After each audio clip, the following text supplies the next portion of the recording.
Hello students, so we were studying about metabolism और metabolism के अंदर हमने सबसे पहले कार्बोहाइड्रेट के मेटाबॉलिज्म के बारे में पढ़ना स्टार्ट किया है। और कार्बोहाइड्रेट के मेटाबॉलिज्म के अंदर हमने सबसे पहली जो बात पढ़ी थी वो ये थी कि हमारे पास जो कार्बोहाइड्रेट्स हैं वो हमारे पास ग्लूकोज के अंदर कन्वर्ट हो जाते हैं बॉडी के अंदर, और ग्लूकोज जो है उसका हमारे पास क्या हो जाता है, फर्दर कन्वर्जन हो जाता है पायरूवेट के अंदर या फिर लैक्टिक एसिड के अंदर, डिपेंडिंग अपॉन की ऑक्सीजन की क्या हमारे पास कंडीशंस है, राइट। तो हमने जो ये फर्स्ट स्टेप था ग्लूकोज का पायरूवेट के अंदर कन्वर्जन, ये हमने लास्ट लेक्चर के अंदर पढ़ लिया था।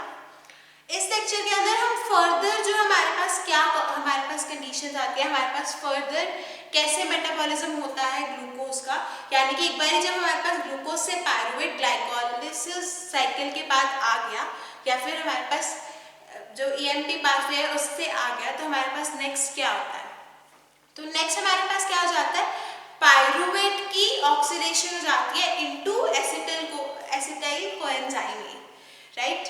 तो हमारे पास पायरूवेट की जो कन्वर्जन है एसिटाइल कोएंजाइम ए के अंदर, ये जो प्रोसेस है ये हमारे पास एक एरोबिक प्रोसेस होता है, इररिस्पेक्टिव जो हमने लास्ट प्रोसेस करा था जो ग्लाइकोलिसिस पाथवे है। ग्लाइकोलिसिस पाथवे हमारे पास एक एनारोबिक पाथवे था, it was not dependent upon the presence of oxygen. सिर्फ जो लास्ट स्टेप्स हैं, लास्ट स्टेप्स में जब हमारे पास कीटो पायरूवेट बन जाता है तो पायरूविक एसिड की सिंथेसिस या फिर पायरूवेट की सिंथेसिस जो है उसके लिए हमारे पास ऑक्सीजन चाहिए होता है। अगर ऑक्सीजन नहीं होता तो हमारे पास लैक्टिक एसिड की फॉर्मेशन हो जाती है, राइट। सो कंसिडरिंग हमारे पास पायरूविक एसिड की फॉर्मेशन होती है, तो पायरूविक एसिड तो हमने पढ़ा था कि जब हम कार्बोहाइड्रेट की मेटाबॉलिज्म के बारे में पढ़ रहे थे, कैटाबॉलिज्म के अंदर मैंने आपको रिएक्शंस करवाई थी कि जो कार्बोहाइड्रेट्स हैं वो हमारे पास ग्लूकोज के अंदर कन्वर्ट हो जाते हैं। ग्लूकोज जो है वो अल्टीमेटली CO2 और H2O के अंदर कन्वर्ट हो जाता है। अब हमने पढ़ा था कि मेटाबॉलिज्म या कैटाबॉलिज्म जो है ये हमारे पास स्टेप वाइज रिएक्शंस होती है। तो अब पहले स्टेप में जब हमारे पास ग्लूकोज से पायरूवेट बन गया तो नेक्स्ट स्टेप क्या आता है, हमारे पास पायरूवेट से एसिटाइल कोएंजाइम ए, और नेक्स्ट स्टेप क्या आएगा हमारे पास एसिटाइल कोएंजाइम ए से फर्दर CO2 और H2O की फॉर्मेशन। तो इस लेक्चर के अंदर हम पढ़ेंगे कि how does pyruvate gets oxidised into the acetyl coenzyme A. अब एसिटाइल कोएंजाइम ए के अंदर हमारे पास कैसी होती है, जो हमारे पास ये रिएक्शंस होती हैं, तो जो कन्वर्जन है पायरूवेट का एसिटाइल कोएंजाइम ए के अंदर ये हमारे पास सेंट्रल स्टेप है। तो हमारे पास ये जो स्टेप्स है ये हमारे पास एनारोबिक जो प्रोसेस है ग्लाइकोलिटिक पाथवे का, और जो हमारे पास सिट्रिक एसिड साइकिल है, जो हमारे पास एसिटाइल कोएंजाइम ए से फर्दर हमारे पास CO2 H2O की फॉर्मेशन होती है, वो हमारे पास होती है सिट्रिक एसिड साइकिल। और सिट्रिक एसिड साइकिल और ग्लाइकोलिटिक पाथवे के अंदर जो हमारे पास इंटरमीडिएट स्टेप है जो कि है oxidation of pyruvate to acetyl coenzyme A, वो हमारे पास क्या है, it is a connecting link. अब उसके अलावा हमारे पास जो कन्वर्जन होती है एसिटाइल कोएंजाइम ए के अंदर ये भी हमारे पास एरोबिक कंडीशंस के अंदर होती है, और ये जो प्रोसेस है ये हमारे पास ऑक्सीडेटिव डीकार्बोक्सिलेशन के थ्रू होता है। सो पायरूवेट के अंदर हमारे पास जो चेंजेस होते हैं, हमारे पास पायरूवेट के अंदर ऑक्सीडेटिव डीकार्बोक्सिलेशन होती है और हमारे पास फॉर्मेशन होती है एसिटाइल कोएंजाइम ए की। और ये जो हमारे पास रिएक्शन है, जो ये ऑक्सीडेटिव डीकार्बोक्सिलेशन का प्रोसेस है, ये हमारे पास कैटालाइज होता है with the help of pyruvate dehydrogenase enzymes. तो पायरूवेट डिहाइड्रोजनेज एंजाइम्स की हेल्प से हमारे पास ये जो पूरा प्रोसेस है इट वर्क्स। अब ये जो हमारे पास एंजाइम एग्रीगेट है पायरूवेट डिहाइड्रोजनेज, जो हमारे पास एंजाइम्स हैं, इसके अंदर मेजर हमारे पास 3 एंजाइम्स होती हैं। सबसे पहली एंजाइम होती है हमारे पास पायरूवेट डीकार्बोक्सिलेज, सेकेंड एंजाइम होती है हमारे पास डिहाइड्रोलिपोइल ट्रांसएसिटेज, और नेक्स्ट एंड लास्ट एंजाइम है हमारे पास डाइहाइड्रोलिपोइड डिहाइड्रोजनेज। सो डाइहाइड्रोलिपोइल ट्रांसएसिटाइलेज, डाइहाइड्रोलिपोइड हमारे पास डीकार्बोक्सिलेज और पायरूवेट डीकार्बोक्सिलेज, हमारे पास ये तीनों एंजाइम्स जो मिलके हमारे पास फॉर्मेशन करते हैं पायरूवेट डिहाइड्रोजनेज का। So let's begin with the reactions. अब हमारे पास क्या होता है रिएक्शंस के अंदर। सबसे पहले हमने क्या करा कि हमारे पास पायरुविक एसिड की सिंथेसिस हो जाती है ग्लाइकोलाइसिस से। तो हमारे पास क्या हो जाता है, जो पायरुविक एसिड हमारे पास बन के आता है वो हमारे पास कंबाइन करता है थायामीन पायरोफॉस्फेट के साथ। थायामीन पायरोफॉस्फेट हमारे पास सेल जो हमारे पास सेल्स की सराउंडिंग है, जहाँ पे हमारे पास ये रिएक्शंस हो रही हैं, वहाँ पे हमारे पास थायामीन पायरोफॉस्फेट अवेलेबल होता है। तो पायरुविक एसिड क्या करता है, पायरुविक एसिड हमारे पास कंबाइन हो जाता है थायामीन पायरोफॉस्फेट के साथ और हमारे पास फॉर्मेशन हो जाती है एक्टिव एसिटाल्डिहाइड। तो पहला हमारे पास रिएक्शन क्या है, पायरुविक एसिड टू, हमारे पास पायरुविक एसिड से क्या बन रहा है एक्टिव एसिटाल्डिहाइड।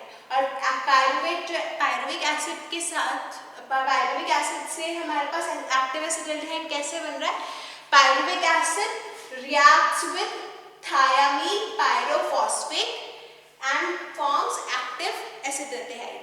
अब ये जो हमारे पास कॉम्बिनेशन होती है पायरुविक एसिड की thiamine pyrophosphate के साथ एक्टिव एसिटाल्डिहाइड के फॉर्मेशन के लिए, ये जो रिएक्शन है ये हमारे पास एक एंजाइम कैटालाइज करती है जो कि है हमारे पास pyruvate decarboxylase. So the enzyme which helps this reaction is pyruvate decarboxylase.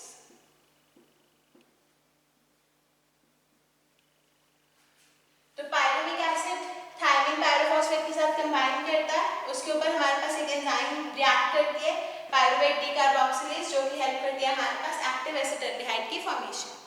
अब नेक्स्ट स्टेप क्या आता है हमारे पास, एक्टिव एसिटाल्डिहाइड से हमारे पास एसिटाइल लिपोइड की फॉर्मेशन होती है।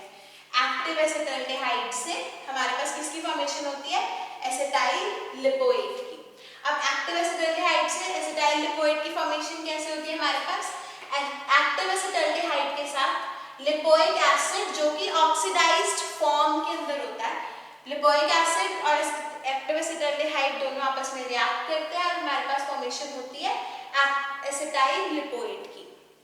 और अब ये जो रिएक्शन है हमारे पास, ये हमारे पास कौन सी एंजाइम इसको हमारे पास कैटालाइज करती है, dihydrolipoyl transacetylase. So dihydrolipoyl transacetylase. So first step था हमारे पास पायरुविक एसिड से एक्टिव एसिटाल्डिहाइड की फॉर्मेशन। नेक्स्ट स्टेप है हमारे पास एक्टिव एसिटाल्डिहाइड से एसिटाइल लिपोइड की फॉर्मेशन। और एक्टिव एसिटाल्डिहाइड से एसिटाइल लिपोइड की फॉर्मेशन हमारे पास कैसे होती है, with the help of dihydrolipoyl transacetylase enzyme. So अब डाइहाइड्रोलिपोइड ट्रांसएसिटाइलेज एंजाइम की हेल्प से जब हमारे पास एसिटाइल लिपोइड की फॉर्मेशन हो जाती है तो वो क्या करता है हमारे पास, एसिटाइल लिपोइड जो है वो कोएंजाइम ए के साथ हमारे पास रिएक्ट करता है, कोएंजाइम ए के साथ बाइंड करता है और हमारे पास फॉर्मेशन हो जाती है एसिटाइल कोएंजाइम ए की। और यही हमने जो रिएक्शन पढ़ा था कि हमारे पास क्या रिएक्शन चाहिए था हमें, तो जो हम अभी रिएक्शन पढ़ रहे हैं, we are studying about the oxidation of pyruvate to acetyl coenzyme. तो हमारे पास विद इन 3 स्टेप्स हमारे पास पायरुविक एसिड से क्या बन जाता है, ऑक्सीडाइल कोएंजाइम ए की फॉर्मेशन हो जाती है। अब उसके अलावा हमारे पास जब ये एक्टिव एसिटाल्डिहाइड लिपोइक एसिड के साथ जब हमारे पास रिएक्ट करता है और हमारे पास एसिटाइल लिपोइड की फॉर्मेशन करता है, तो एसिटाइल लिपोइड की फॉर्मेशन, ये जो रिएक्शन है इसके अंदर हमारे पास थायामीन पायरोफॉस्फेट जो है वो हमारे पास रिलीज होता है और यही थायामीन पायरोफॉस्फेट अल्टीमेटली हमारे पास यूज होता है फॉर द फर्स्ट स्टेप। तो क्या हो रहा है हमारे पास, पायरुविक एसिड जो है वो थायामीन पायरोफॉस्फेट के साथ बाइंड करके हमारे पास क्या बना रहा है, एक्टिव एसिटाल्डिहाइड। एक्टिव एसिटाल्डिहाइड हमारे पास लिपोइक एसिड के साथ बाइंड करके क्या बना रहा है, एसिटाइल लिपोइड। अब जब एसिटाइल लिपोइड बन रहा है तो उसके साथ हमारे पास क्या रिलीज हो रहा है, थायामीन पायरोफॉस्फेट। और ये थायामीन पायरोफॉस्फेट हमारे पास नेक्स्ट पायरुविक एसिड के साथ बाइंड करता है और हमारे पास फिर से एक्टिव एसिटाल्डिहाइड की फॉर्मेशन हो जाती है। सो बेसिकली हमारे पास जो ये सारे रिएक्शंस हैं ये इंटरडिपेंडेंट रिएक्शन है। अगर हमारे पास फर्स्ट रिएक्शन नहीं होगी तो हमारे पास सेकंड रिएक्शन नहीं हो पाएगी, सेकंड रिएक्शन नहीं हो पाएगी तो फर्स्ट रिएक्शन नहीं होगी। So each and every process जो है हमारे पास वो इंटरडिपेंडेंट है। अब नेक्स्ट हमारे पास जब एसिटाइल लिपोइड जो है वो हमारे पास कोएंजाइम ए के साथ बाइंड करता है, after it binds to coenzyme A हमारे पास क्या हो जाता है, एसिटाइल कोएंजाइम ए की फॉर्मेशन हो जाती है। और एसिटाइल कोएंजाइम ए के साथ हमारे पास किसकी फॉर्मेशन होती है, लिपोइक एसिड की फॉर्मेशन हो जाती है। अब ये जो लिपोइक एसिड की फॉर्मेशन हो रही है ये हमारे पास कौन से फॉर्म में हो रही है, रिड्यूस्ड फॉर्म में। और यहाँ पे हमारे पास सेकेंड स्टेप के अंदर जो एक्टिव एसिटाल्डिहाइड है वो किसके साथ रिएक्ट कर रहा है, लिपोइक एसिड, जो कि ऑक्सीडाइज्ड फॉर्म के अंदर है, राइट। तो हमारे पास जो ये पायरुविक एसिड का जो फॉर्मेशन है एसिटाल्डिहाइड के अंदर, ये हमारे पास एक 5 स्टेप प्रोसेस है, लेकिन थर्ड स्टेप के अंदर हमारे पास एसिटाइल कोएंजाइम ए की फॉर्मेशन हो जाती है। तो हमारे पास एडिशनल स्टेप्स किस लिए है, क्योंकि अभी बताया कि ये जो सारी रिएक्शंस है ये हमारे पास इंटरडिपेंडेंट है। तो सेकेंड स्टेप होने के लिए हमारे पास क्या किसकी रिक्वायरमेंट है, लिपोइक एसिड की रिक्वायरमेंट है, जो कि ऑक्सीडाइज्ड फॉर्म के अंदर है।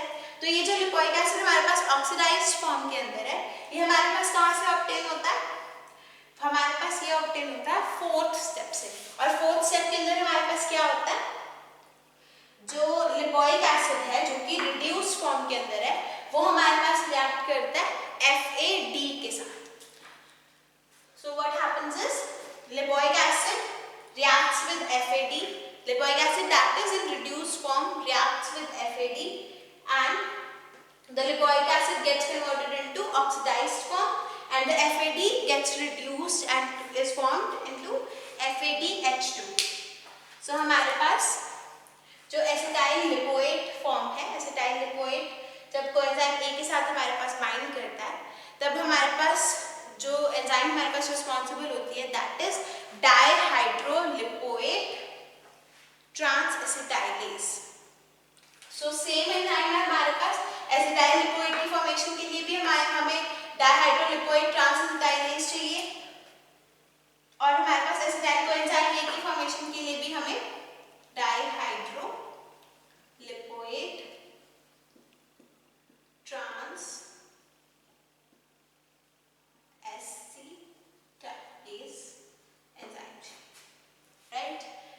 उसके बाद हमारे पास जो ये रिड्यूस्ड फॉर्म से हमारे पास ऑक्सीडाइज्ड फॉर्म के अंदर लिपोइक एसिड जा रहा है, इस स्टेप के लिए हमें डाइहाइड्रोलिपोइक डिहाइड्रोजिनेज एंजाइम चाहिए, डाइहाइड्रोलिपोइक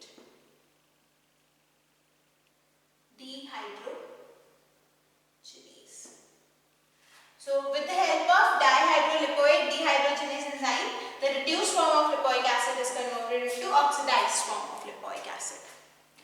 So after this हमारे पास जो next step है that is दोबारा further हमारे पास regeneration होनी चाहिए FAD की, ताकि हमारे पास जो lipoic acid है, जो reduced form का lipoic acid है, हम उसको oxidized form में convert करवा सकें। तो ये हमारे पास regeneration कैसे होती है, जो FADH2 है that binds with NAD and it is converted into FAD plus NADH plus H positive। तो हमारे पास ये जो रिएक्शन है ये भी हमारे पास कौन सी एंजाइम इसको कैटेगराइज करती है, डाइहाइड्रोलिपोइक डिहाइड्रोजिनेज।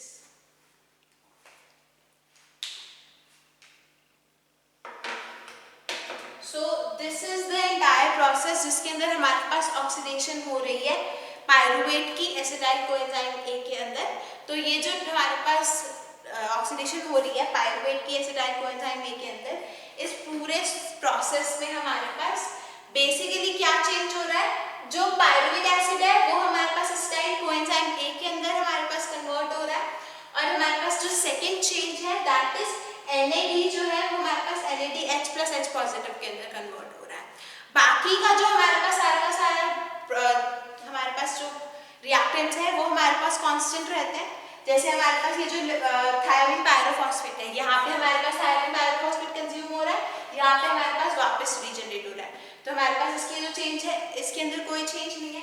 उसके अलावा हमारे पास जो ऑक्सीडाइज्ड फॉर्म का लिपोइक एसिड है वो वो यहाँ पे कंज्यूम हो रहा है और यहाँ पे हमारे पास वापस से रीजनरेट हो रहा है। सिमिलरली हमारे पास यहाँ पे एफ जो है वो हमारे पास यहाँ पे कंज्यूम हो रहा है और हमारे पास यहाँ पे वापस रीजनरेट हो रहा है। सो बेसिकली हमारे पास जो oxidation of pyruvic acid to acetyl coenzyme A है, इस पूरे प्रोसेस के अंदर हमारे पास गेन किस चीज का होता है, we gain acetyl coenzyme A and NADH plus H positive. So अब ये जो हमारे पास पूरा प्रोसेस था ये किस लिए पढ़ा हमने, क्योंकि ये हमारे पास कार्बोहाइड्रेट्स की मेटाबॉलिज्म के अंदर कनेक्टिंग लिंक है between glycolysis and citric acid cycle. Glycolysis के अंदर क्या होता है, हमारे पास ग्लूकोज जो है it gets converted into our pyruvate और लैक्टिक एसिड, और फिर हमारे पास क्या हो जाता है, जो पायरुवेट है वो किसके अंदर कन्वर्ट होता है नेक्स्ट स्टेप में, एसिटाइल कोएंजाइम ए के अंदर, और एसिटाइल कोएंजाइम ए के अंदर हमारे पास कन्वर्जन होने के बाद हमारे पास क्या होता है, एसिटाइल कोएंजाइम ए हमारे पास फर्दर CO2 और H2O के अंदर कन्वर्ट हो जाता है और हमारे पास CO2 और H2O जो है वो बॉडी में से हमारे पास एक्सक्रीट हो जाती है, और ऐसे हमारे पास जो मेटाबॉलिज्म का प्रोसेस है दैट फिनिशेस। सो अब oxidation of pyruvate to acetyl coenzyme A के बाद हमारे पास जो नेक्स्ट स्टेप आता है in the metabolism of carbohydrates that is citric acid cycle. अब सिट्रिक एसिड साइकिल के अंदर क्या होता है हमारे पास, सिट्रिक एसिड साइकिल के अंदर citric acid cycle is a aerobic pathway, हमारे पास ऑक्सीजन की जरूरत होती है। तो हमारे पास जो सिट्रिक एसिड साइकिल है, सिट्रिक एसिड साइकिल के अंदर हमारे पास एसिटाइल कोएंजाइम ए जो है वो कन्वर्ट होता है CO2 और H2O के अंदर। अब सिट्रिक एसिड साइकिल जो है या फिर try carboxylic acid cycle TCA cycle भी बोलते हैं, अब इसका हमारे बॉडी के अंदर बहुत ज़्यादा सिग्निफिकेंस या मेजर रोल प्ले करती है। क्या होता है सिट्रिक एसिड साइकिल के अंदर, अब सिट्रिक एसिड साइकिल के अंदर हमारे पास एसिटाइल कोएंजाइम ए जो है वो कन्वर्ट हो रहा है CO2 और H2O के अंदर। और जब अगर आपको याद हो तो जब हमने लिपिड्स के बारे में पढ़ा था और लिपिड्स के कैटाबॉलिज्म के बारे में पढ़ा था, तो हमने पढ़ा था कि लिपिड्स जो है they are catabolised into the fatty acids, और फैटी एसिड्स फर्दर हमारे पास एसिटाइल कोएंजाइम ए के अंदर कैटाबोलाइज होते हैं। तो हमारे पास कार्बोहाइड्रेट्स, प्रोटीन्स, लिपिड्स, हमारी बॉडी के जितने भी हमारे पास डाइट है, जो भी हम फूड इंजेस्ट करते हैं, ये अल्टीमेटली एसिटाइल कोएंजाइम ए के अंदर कन्वर्ट हो जाता है वाया डिफरेंट पाथवेज, और एसिटाइल कोएंजाइम ए जो है वो हमारे पास एंटर करता है सिट्रिक एसिड साइकिल, और सिट्रिक एसिड साइकिल के अंदर जब एंटर कर जाता है तो हमारे पास रिलीज होती है ATP और CO2 और H2। सो ये जो पूरा प्रोसेस है जो सिट्रिक एसिड साइकिल है वो one of the most important cycles है in the biochemistry of the metabolism of carbohydrates, proteins and lipids. So citric acid cycle के बारे में हम नेक्स्ट लेक्चर के अंदर पढ़ेंगे। Thank you.